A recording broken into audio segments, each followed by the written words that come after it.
The UIVER is the 7th plane to start.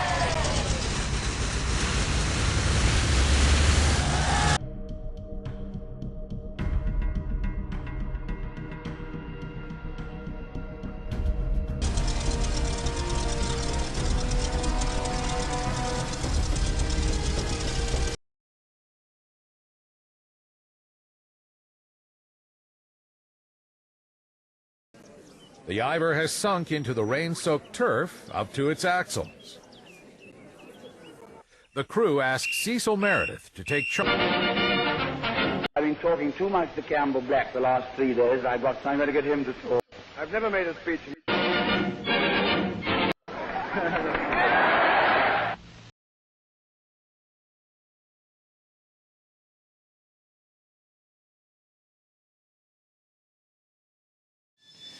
Got my brother Roger here. He's an ex-pilot, ex-RAFI, and we're looking at the replication of the UIVER. Now, Roger, could you just tell us the story of what... Yep. Well, the UIVER, back in 1934, Mac Robinson Miller, the owner of the Chocolate Frog Empire, he was a very wealthy man, and he financed an air race from London to Melbourne, as I said, in 1934. There was a DC-2 entered into it. It was KLM, the Dutch airline. Yep. And so the UIVER, 12 o'clock, 1 o'clock in the morning, and the aircraft was icing up. It was low on fuel. Terrible weather. It was in the middle of a storm, mountains to the east and the south, and it circled Albury. So someone in town went to the power station and got the manager there to turn the street lights on and off in Morse code, spelling out ALBURY, and it still flew around in circles, and then they organised those who had cars to come out to the race course and park in the middle of the racetrack. And so the DC-2 landed safely, very soft, boggy conditions, and it was pulled out the next morning. And everything was offloaded from the DC to people. They did have 3 passengers, incidentally, because they wanted to show the world that they could do this flight to Australia with passengers. So that's why they had 3 passengers. Anyway, they were out, and all the luggage and everything, minimum fuel to get to Melbourne, which wasn't far away. So they did take off successfully, and they won their handicap section. So this DC-2 here in Albury, it's an ex-RAAF one. It's not the UIVER, of course. The UIVER come to grief in Africa a few years after they got back from the air race. So this is our UIVER, we call it, and every rivet, every piece of metal have been stripped down and replaced where necessary, or paint stripped and primed and painted and put back here. So it's a massive project. There's still years ahead to go, and we can do a bit of a walk around, and I can explain to you what we're looking at. This. We're pretty lucky. We're buying this hangar from the City Council. So the aim is to have a museum here in the end. So the DC-2 will be the centrepiece of the museum, and there'll be a few other exhibits as well. So we'll have a bit of a look up inside. So what sort of, one seat either side or 2? Normally 2 with a very narrow aisle. Oh, And as you can see, it's a fair bit narrower than the later model DC3. But it's the earlier version of the DC3, if you want to think of it that way. They must have had skinny pilots back there. Yeah. It wasn't well built ones like me. Yeah. So as you can see all the primed metalwork, rivets, everything. Massive job. This particular aircraft was on a pedestal outside the Albury airport for many years, and then it was taken down because it was deemed a bit unsafe, so it was parked on the grass over in the airport there, and so the birds got in, the rain got in, so everything corroded very quickly. So the fuselage is nearly finished, as you can see, but we're onto the wings and centre section, etc. The engines have been overhauled and they're ready to go back together. The undercarriage has been overhauled. That's set to go.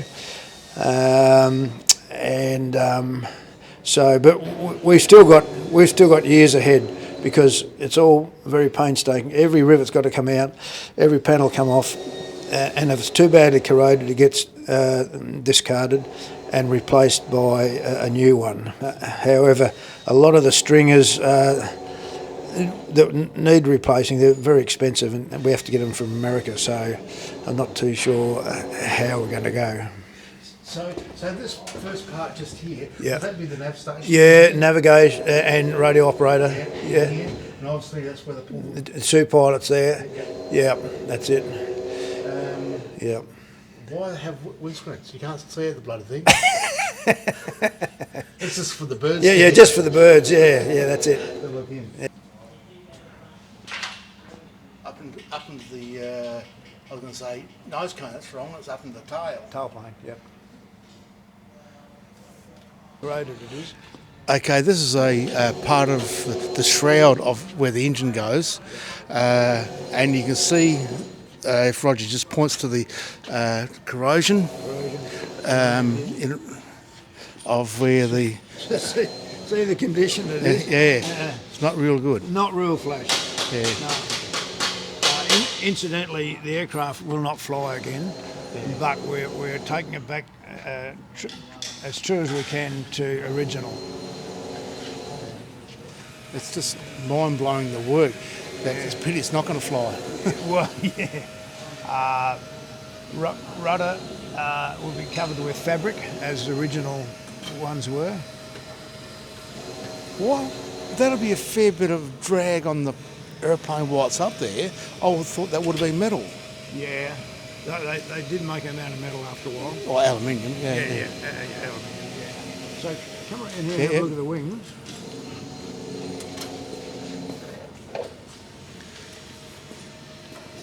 God.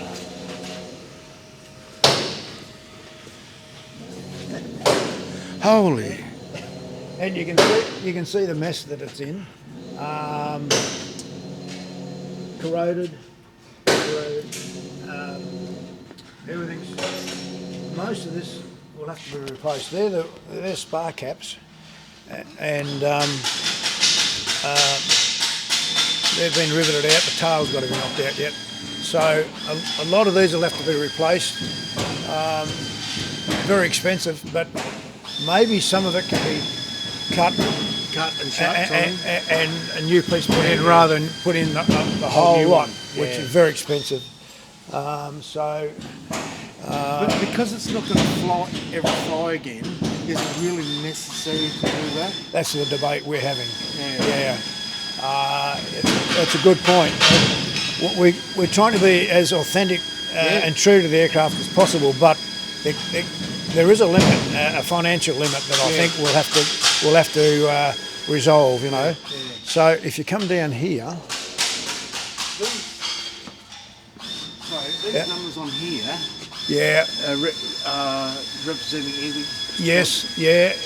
That's the type of aluminium it is, and there are different alloys, aluminium, so that identifies what type of aluminium it is. So when that old fella spoke to me back in Canberra, when he said it's not aluminium, it's gallium, he half knew what he was talking about. Yeah, he did, yeah. Okay. It's not aluminium as in pure aluminium. Like what we got Yeah, today. no, it's an alloy of different metals. Yeah. Mainly aluminium, but there are other Yeah. metals in it. Yep. So Yeah, down here. So these are the toll planes, and the elevators will be on here, and they'll be fabric covered. The elevators themselves. That's the tail plane that sticks out each side of the tail. We're looking at the undercarriage structure, and they're finished. We've got to get new tyres, of course. Brake drums, not all that efficient as the discs, but better than nothing. And that's what they had in those days. You used your brakes very economically, because when you use them, they heat up, and heat equals inefficiency. So you use minimum brakes. And that's why a lot of aircraft went over to disc brakes, because you can use them much more. obviously that's before reverse thrust. Yes, yeah. So this was a fixed prop, no Yeah, no, variable pitch, variable pitch. but not reverse pitch. Oh, okay. There's a difference. This is the that little piece there is the tail wheel structure, and the hub. You can see the hub down there without a tyre on. Yeah.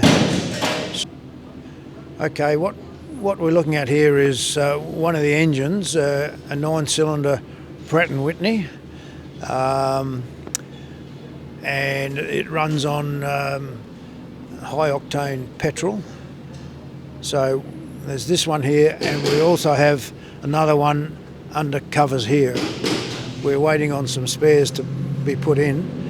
Over in the background a bit is the other side of the centre section. You can see all that's been fixed up, and now it's being riveted back in, all the ribs, etc. And there's another section over there that we're just starting on, and there's a lot of corrosion there, so we'll have to replace some of that stuff. And as you pan around, all the workshop equipment has been donated by Rotary clubs, so we're very grateful for that.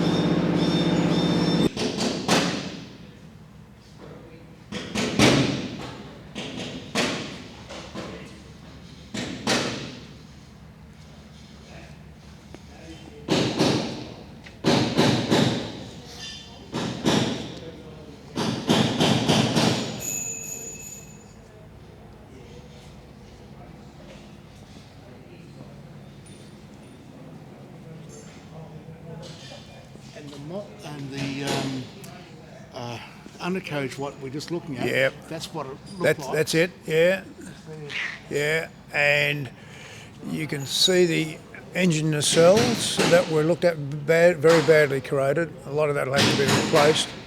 And here's an example of the fabric covered ailerons, the elevators we were mentioning, and the rudder, all fabric covered.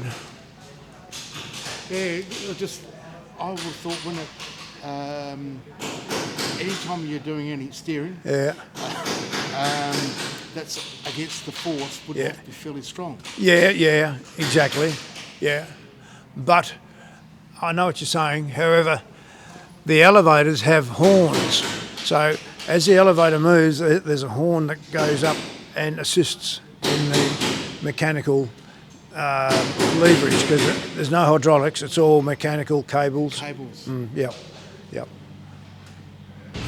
How many hours would be in, right from the word go, and how many people involved in doing this? Yeah, the volunteers come here of a Wednesday and a Saturday, and there's usually 10 to 12 or 15 workers, all volunteers.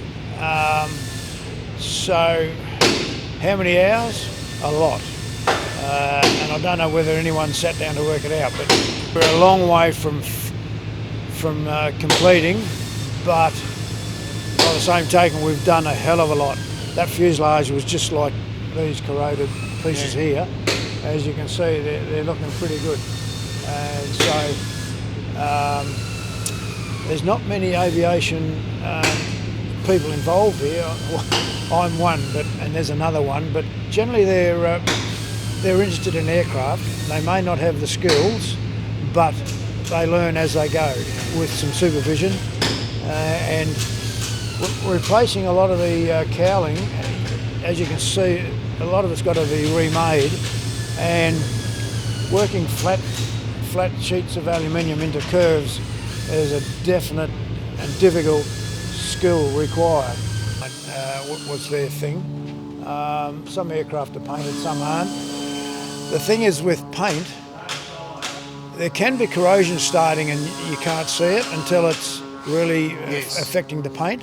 So, but with them just polished aluminium, you can spot any problem areas straight away. Early. Yeah. Like here, and that started. Corrosion started. Yeah, that's right. Yeah. Most of this will have to be remade, and you can see a little bit of it over here on this bench here. So the compound curves I was talking about, you got to hold your tongue right, and even then you might muck up. Yeah. No pimples? No, it's supposed to be not. I can see there's a bit of a drama there, but anyway, So to get that back out, that has to be heated to chase metal back into itself. Yeah, although you can put it on a roller, Yep. and what it does is pushes it back in a bit. Yeah, amazing. Yeah.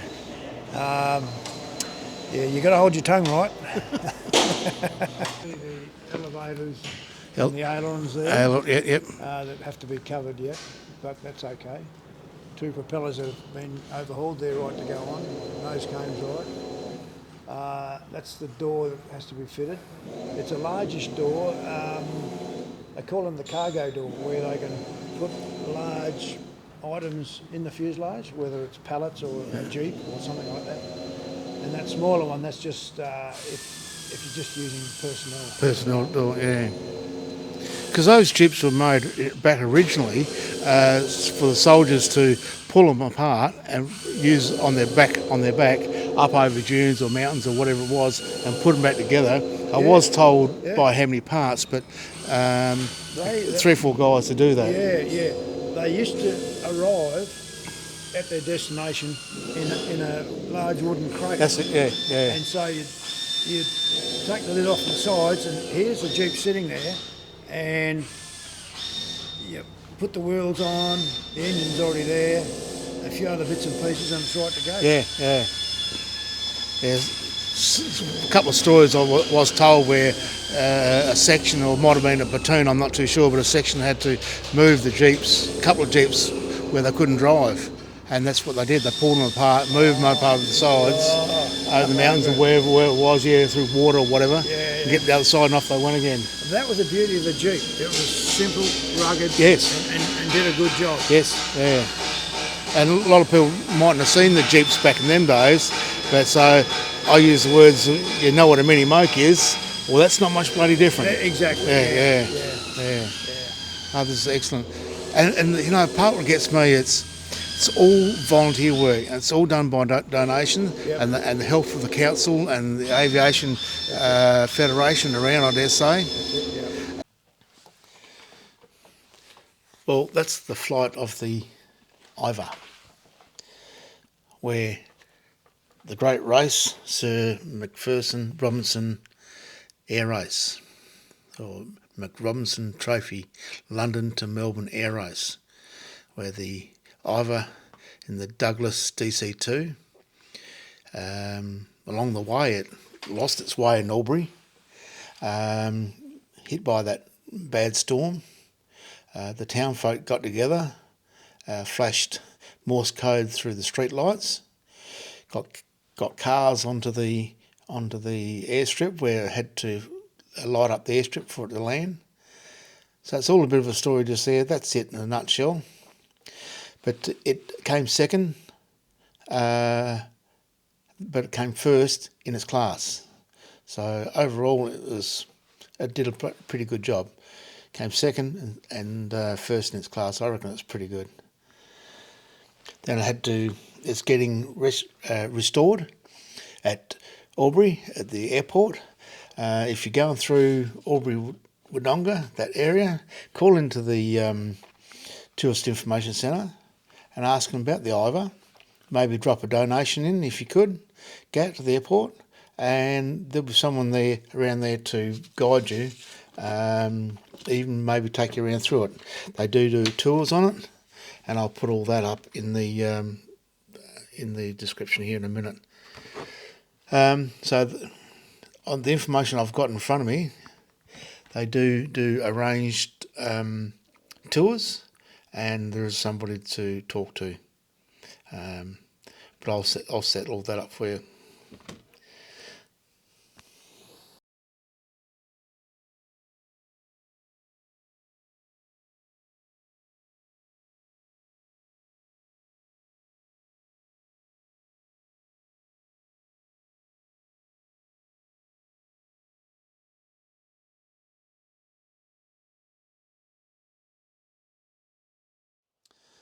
Well, Jet says, what do you think of that? Pretty good. I enjoyed going there, talking to Brother Roger about it, and talking to some of the guys there about the restoration of the IVER, the DC2.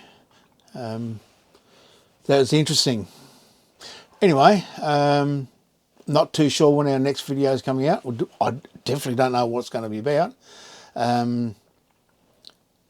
So yeah, what I can say there, people, is please give us a thumbs up, like, subscribe, hit that notification bell, even the QR code down the bottom, and that'll let you know when the next video is coming out. Just remember, this is the first day of the rest of your life. And I'll just add to that, I had somebody say to me once, my father-in-law in fact actually, he said, if you want to climb Ayers Rock, you climb it today. He wasn't talking about Ayers Rock at the time, and nothing to do with Ayers Rock. In other words, you're in control of your life. If you want to do something, you do it today, because there's no promise of tomorrow. Live life to the fullest and be respectful of other people. Cheers, Jet Setters. Love you, mother. And thank you for the rabbits. Cheers.